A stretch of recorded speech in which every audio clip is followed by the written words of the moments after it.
Hello বন্ধুরা, আমার চ্যানেলে তোমাদের স্বাগত। আশা করি তোমরা খুব ভালো আছো। আজকে সকাল সকাল রান্না দিয়ে ব্লগটা স্টার্ট করলাম।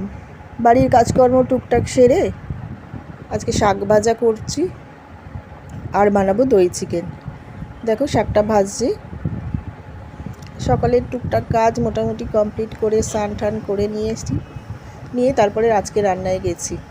যেহেতু রান্নাটা একদম শেষে করবো বলে তাই সব কমপ্লিট করে নিয়েছি। এখানে শাক ভাজাটা হয়ে গেছে আর আমি এখানে মাংসটা ছড়িয়ে দিয়েছি। তো আমি আজকে বানাবো দই চিকেন। রেসিপিটা যদি ভালো লাগে দেখো, কমেন্টে জানিও। আমার রেসিপি একটু আলাদা। নর্মালি যেমন সবাই সব কিছু দেয়, পেঁয়াজ, টমেটো, তেজপাতা, এবার আমি আদা রসুনটা একটু পরেই দিই, কারণ আমার চিকেনটা একটু আলাদা রকম করে দেখি। তো দেখো এখানে ফুটে গেছে, মাংসটা ফুটে যাবার পরই আমি আদা রসুনটা দিয়েছি, দেখছো। তারপরে আমি দই দিয়েছি।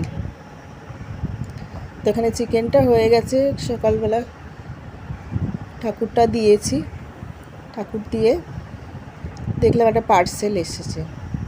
তো পার্সেলটা তোমাদের সাথে আনবক্সিং করছি। দেখছো এখানে একটা ইন্ডাকশান অর্ডার দিয়েছিলাম।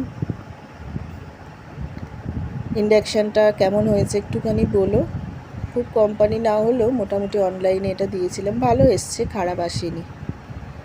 তোমরা একটু বলো কেমন হয়েছে। তো ভিডিওটা আর বেশি লং করব না, ভিডিওটা আপাতত এইটুকুনি। নেক্সট ভিডিওতে আমি আরও নতুনত্ব কিছু নিয়ে আসবো। এখনকার মতো টাটা।